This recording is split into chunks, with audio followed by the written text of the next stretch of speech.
每天有超過200萬人次進出台北捷運，上班、轉車、滑手機，趕最後一班車回家。但很少人知道，自己腳下這套系統，在最初的設計圖上，其實還有另一個身份——防空避難設施。這不是都市傳說。翻開公開的法規與工程資料，台北捷運的地下車站從規劃階段開始，就被要求納入防空避難的功能考量。月台層的深度、結構體的強度、出入口的配置、閘門的規格，都不只是為了通勤方便。平常它是一套運輸系統，但在警報響起的那一刻，它會切換成另一種東西，一座分散在整個城市地底，彼此連通，可以吞下幾十萬人的巨大掩體網路。再看另一組數字，公開資料顯示，光是台北市登記在案的防空避難處所就超過4000處，賬面容納量估計上看1200萬人，遠遠超過台北市200多萬的涉及人口。把範圍拉到全台，登記的避難處所估計超過8萬處，總容量比全台人口還多。這個密度攤開來跟世界各國比，排得上前段班。講白一點，論避難空間的賬面數字，台灣是隱藏版的資優生，聽起來很安心，對吧？但問題來了，門牌貼在哪裡？多數人沒注意過。誰有鑰匙？誰負責開門？答不出來。停電了通風怎麼辦？沒人想過。進去之後要待多久？要帶什麼？廁所夠不夠用？更是一片空白。這些使用說明，估計90%的人一題都答不出來。換句話說，台灣手上握着一套賬面上世界級的民防硬體，卻幾乎沒有人讀過它的說明書。硬體滿分，軟體空白，這中間的落差才是真正的風險所在。而這個落差有多致命，歷史上有血淋淋的案例，等一下會講到。今天這支影片就是把台灣民防的真實家底攤開來算，從台北捷運的月台一路講到你家的地下室，中間會對照以色列和瑞士這2個把民防做到極致的國家，也會講2場歷史上真實發生過的地下避難事件，最後會揭曉一個圈內人心知肚明卻很少在台面上明說的答案。台灣民防真正的短板從來就不是空間不夠，是另一件事。這件事留到影片後段再說，先從腳下這條捷運講起。台北捷運從1980年代開始規劃，1996年第一條線通車，到今天路網總長超過150公里，其中地下車站占了整個系統的大宗。依照公開的建築與民防相關法規，一定規模的地下公共建設本來就被要求兼顧防空避難功能，捷運自然不例外。所以說台北捷運是順便能避難，其實不精確，正確的說法是避難本來就寫在它的需求規格書裡。具體來看幾個設計細節。第一是深度，台北捷運的地下車站月台層普遍位於地下10幾公尺到20多公尺之間，部分深開挖路段還要更深。這個深度配上厚重的鋼筋混凝土結構與覆土，對一般炸彈的破片、震波和落塵有相當程度的防護效果。第二是出入口，每個地下車站都有多個出入口分散在不同街廓，單一出入口被封鎖，還有其他路徑可以進出。車站內另設有防水閘門與防護門，必要時可以封閉隔絕。第三是連通性，台北車站周邊、捷運大廳、台北地下街、站前地下街彼此相連，形成一整片規模驚人的地下空間，是全台最大的單一地下聚落。容量估計一下，公開資料顯示，被列入防空避難清冊的捷運車站與地下街空間，賬面可容納數十萬人。每天尖峰時段擠滿月台的通勤人潮，其實就是最直觀的證明，這些空間真的塞得下非常多人。但是這裡要先潑第一盆冷水，捷運車站是防空避難處所，不是防核掩體。它的設計目標是讓你躲過傳統彈藥空襲的破片與震波，不是承受鑽地彈的直接命中，更不是提供長期居住。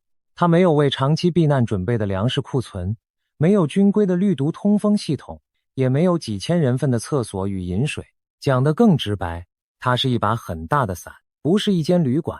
傘的功能是讓你在暴雨最猛的那段時間不被淋死，雨停之後，日子還是要回到地面上過。那警報真的響了，捷運系統會怎麼運作？公開的應變原則是，行駛中的列車就近停靠車站，疏散乘客，車站轉換為避難模式，開放民眾進入，流程看起來很順。但有一個環節，官方文件注墨很少，上百萬通勤人口同時湧向車站的時候，動線誰來指揮？誰負責在樓梯口管制人流？這個問題先記下來，影片後段會回來收這條線。接着把鏡頭從捷運拉遠，看全台的賬本。台灣的防空避難處所主管機關是內政部警政署，依照公開法規，一定規模以上的建築物興建時就必須附建防空避難設備。這就是為什麼你家大樓的地下室停車場很可能本身就是登記在案的避難處所。你每天停車的那個地下2樓，在另一本賬冊上是編號在案的民防設施。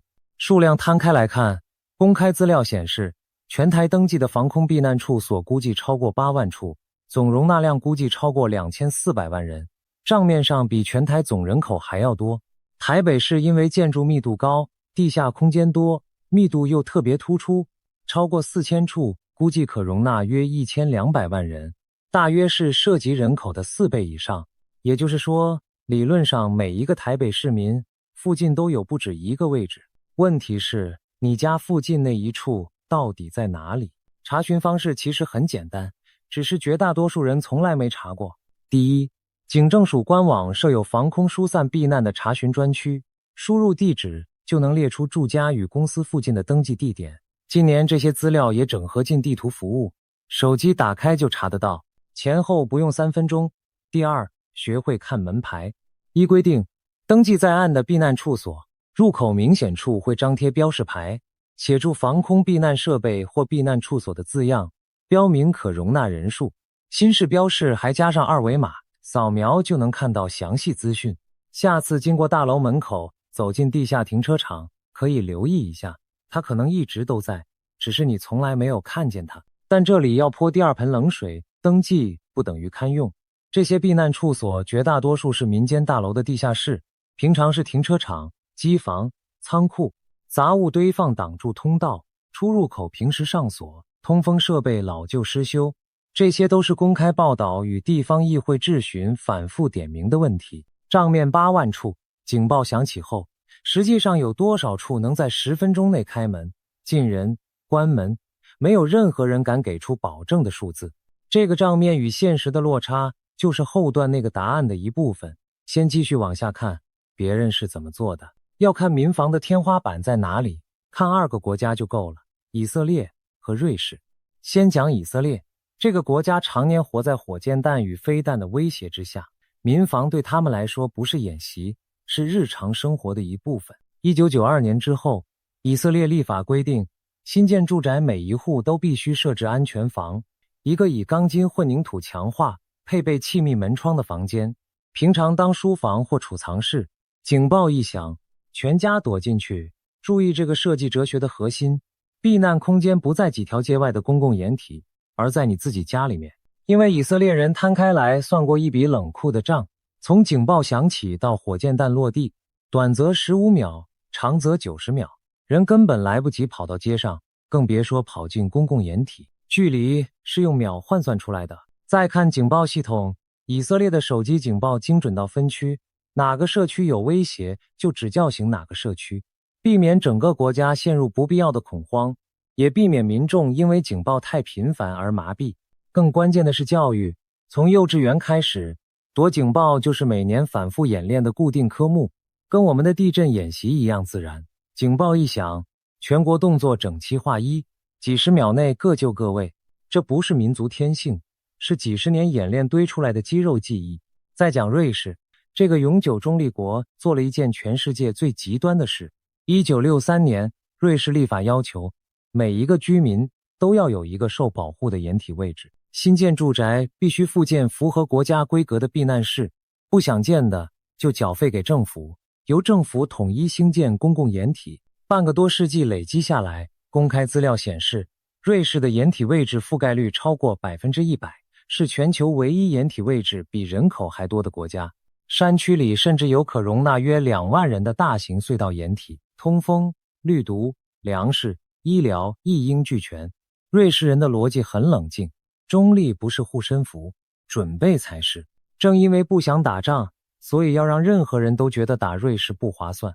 把台灣放進這個對照組，會看到一個微妙的事實：論賬面容量，台灣並不輸；論避難處所密度，甚至贏過多數國家。輸的是什麼？以色列有的是全民從幼稚園練到退休的肌肉記憶，瑞士有的是法定規格、定期檢查、專責維護、物資到位。台灣有的是一張很漂亮、很完整、很少被打開的清冊。硬體的差距用預算幾年就能追上，軟體的差距要用一整個世代來追。這句話先放在這裡，結尾前會再回來。接下來進入最實際的部分，警報響起之後的黃金10分鐘，你該做什麼，不該做什麼。先講前提，為什麼是10分鐘？公開的軍事評估普遍認為，彈道飛彈從對岸發射到抵達台灣本島，飛行時間估計只有6到10分鐘。巡弋飛彈慢一些，但預警時間同樣以分鐘計。也就是說，從防空警報響起，手機收到警報訊息，到可能落彈，你手上的時間非常有限。這10分鐘怎麼用，很大程度決定結果。正確動線原則濃縮成一句話：就近、向下、遠離窗戶。展開來講，第一，不要開車，戰時道路會實施管制，開車不但快不了，還會把道路堵死，妨礙軍方調度和救護通行。歷次演習裡，車輛靠邊停，人員下車避難，就是在練這件事。第二，不要執着跑回家，也不要衝去學校接小孩，就近避難永遠優先。學校有學校的避難程序，老師會帶學生進入校內避難空間。你在路上多跑10分鐘，風險是加倍的。第三，往地下走，捷運車站、地下停車場、大樓地下室都比地面安全一個等級。第四，如果來不及進入地下空間，退而求其次，進入鋼筋混凝土建築物的低樓層，選擇沒有窗戶的內側空間，樓梯間、廁所、內走廊都可以趴低，掩護頭頸。第五，遠離玻璃。空襲造成的傷亡，很大一部分不是來自直接命中，而是來自暴震之後橫飛的玻璃碎片與雜物。玻璃帷幕大樓底下是最差的等待位置。再講 NG 行為排行榜，第1名，站在原地拿手機拍天空；第2名，擠在避難處所門口圍觀，就是不進去；第3名，搭電梯，停電的瞬間，電梯就從交通工具變成鐵盒子；第4名，躲進鐵皮屋、騎樓貨架旁這種沒有結構強度的空間；第5名，警報還沒解除就跑出來看熱鬧。每一條聽起來都很蠢，但每一條都是演習現場真實出現過的畫面。這裡做一個情境推演，先講明這是推演，不是預測。平日下午2點，你人在台北車站附近的辦公室，手機警報響起。第1分鐘，你關掉電腦，拿起門邊的包，走樓梯下樓，不搭電梯。第3分鐘，你走進最近的捷運出入口，跟着人流下到穿堂層，站務人員和民防人員在樓梯口分流。第6分鐘，你已經站在月台層離軌道2步遠的內側，背靠柱子。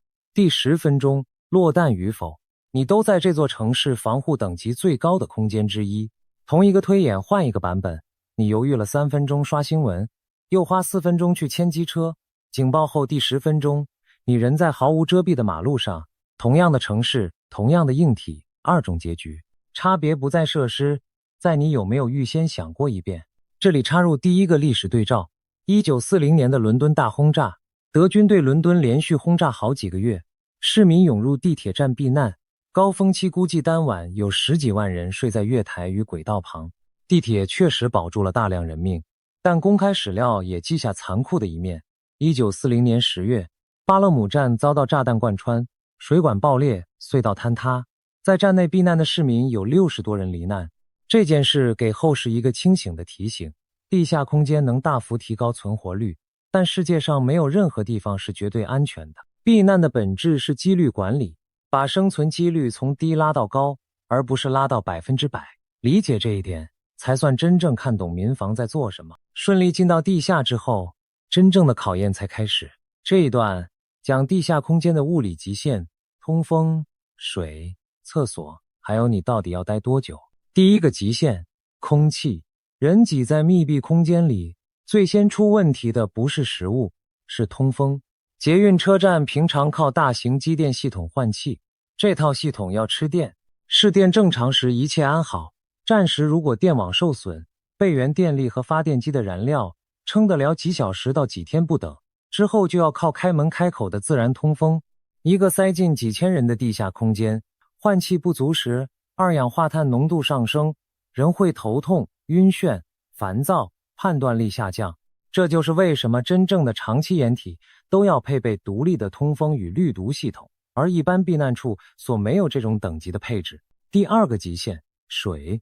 人可以撐很多天不吃飯，但3天缺水就有生命危險。捷運站有飲水機，但數量是按通勤需求配置的，不是按幾千人連續避難好幾天設計的。停水停電之後，地下空間裡的可用水只會越來越少，而人在緊張狀態下的需水量只會更多。第三個極限，廁所。這是最少人想過卻最快引爆的問題。幾千人擠在一個車站裡，廁所間數就那麼多，停水之後馬桶沖不了。倫敦地鐵避難的歷史記載裡，衛生條件惡劣是所有親歷者共同的記憶。排泄物處理不好，接下來報道的就是腸胃道傳染病。任何避難規劃只要沒把廁所算進去，就是紙上談兵。第四個極限，時間。綜合以上3點，一般防空避難處所的設計邏輯是讓你躲過空襲波次，不是讓你長期生存。空襲警報從發布到解除，通常是幾十分鐘到幾小時的尺度，躲的是那一波攻擊最猛烈的時段。真正需要以天為單位藏身的情境，需要的是完全不同等級的設施、物資與組織，那是另一個層次的問題。第二個歷史對照放在這裡，2022年俄烏戰爭爆發，基輔市民湧入地鐵站，最深的兵工廠站深達地下約105公尺，公認是全世界最深的地鐵站。開戰初期，估計有上萬人直接以地鐵站為家，一住就是幾個星期。公開報道記錄了那段地下生活，睡墊鋪滿月台，志工送水送餐，醫護進站巡診，手機訊號成了生命線。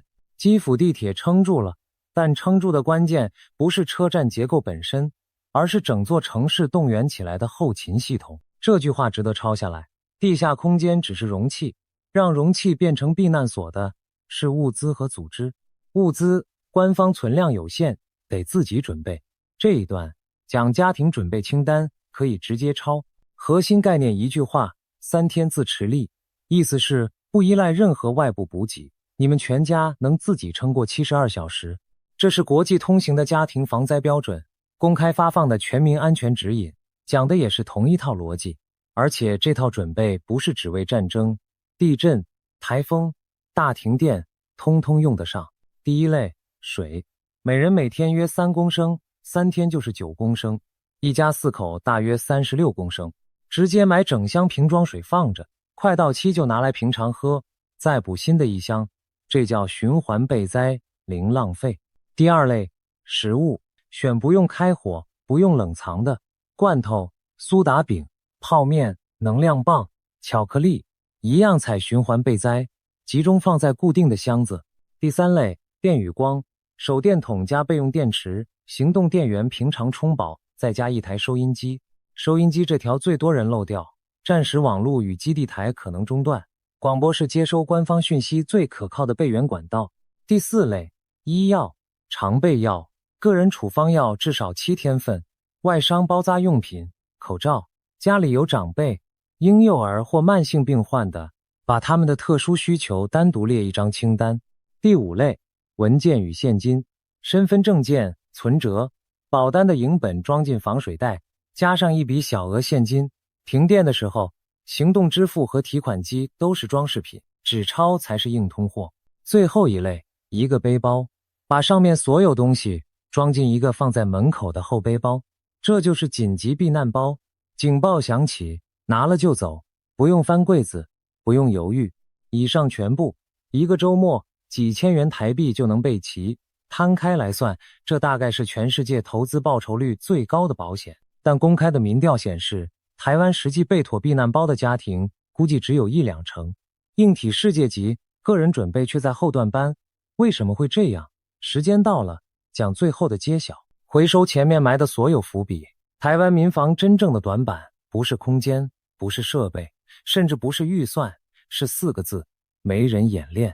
攤開來對照就很清楚。以色列的孩子從幼稚園開始練躲警報，瑞士的掩體有專責單位定期檢查維護，而台灣呢？過去幾十年的萬安演習，多數人的共同記憶是下午警報響30分鐘，路上車輛靠邊，行人不能走動，大家躲在騎樓下滑手機，時間到，解散。請問你進過離你最近的避難處所嗎？沒有。門是誰開的？不知道裡面長什麼樣子，沒看過。這種演習，法律上叫演習，功能上更接近交通管制。硬體是資優生，演練是缺考生。為什麼會這樣？冷靜拆成3層看。第一層，心理。長期的和平讓戰爭變成一個大家不想碰的話題，誰認真討論避難，誰就可能被貼上制造恐慌的標籤。於是演習越辦越形式化。第二層，制度。避難處所絕大多數是民間建築的地下室，政府登記造冊容易，但要求民間定期開門，清空雜物，維護通風，配合演練，牽動的是產權、管委會和經費，難度完全是另一個量級。第三層，組織斷層。台灣的民防團隊架構存在已久，但基層量能、訓練強度與平均年齡、公開報道多年來持續指出不足。3層疊在一起，就是那句話，清冊很完整，說明書沒人讀，沒演練會發生什麼事？講一個最沉重的歷史教訓。1943年3月，倫敦東區的貝斯納格林地鐵站，當晚警報響起，人群湧向車站入口，昏暗的樓梯間有人絆倒，後方的人潮不知道前面出事，繼續往下擠。短短幾分鐘，173人被壓死在那道樓梯上，其中大量是婦女和孩童。最諷刺的是，那個晚上沒有任何一顆炸彈落在附近，奪走173條人命的不是敵軍，是沒有動線管制，沒有足夠照明，沒有演練過的避難程序本身。空間是現成的，人也已經到了門口，就差那一份被實際走過一遍的使用說明書。這就是為什麼前面講的那個落差如此致命。8萬處避難空間，如果沒有人知道怎麼進，誰開門，怎麼排隊，誰維持秩序？警報真響的那一天，擠在樓梯間的就是我們自己。掩體不會殺人，混亂會，但要公平地說，這件事正在改變。公開報道顯示，近年的萬安演習已經改版，與漢光演習結合實施，並升級為城鎮韌性演習。警察、里幹部與民防人員實地引導民眾走進捷運車站與地下避難空間，演練關閉閘門，演練物資發放，演練傷患後送。2025年起，演習的天數拉長，加入無腳本的臨機狀況。政府也開始向全國家戶發放新版的全民安全指引手冊，把避難地點、警報種類、家庭準備寫成白話，方向是對的，力道在加強。但從發手冊到肌肉記憶中，間隔着以色列走了幾十年的路，追不追得上，不只看政府，也看每一次演習的時候，我們是認真走進避難處所走完全程，還是繼續站在騎樓下滑手機等解除？最後3個帶得走的重點。第一，今天就打開警政署的避難處所查詢系統，找出你家和公司附近各一處，實際走過去看一眼那塊門牌。第二，這個周末花幾千元把全家3天份的緊急避難包備起來，放在大門旁邊。第三，下一次萬安演習或城鎮韌性演習，不要把它當成塞車半小時，認真走一次完整動線，因為空間台灣有的是，缺的是真正走過一次的人。你認為台灣的民防演練應該做到以色列那種強度嗎？你家的避難包準備了嗎？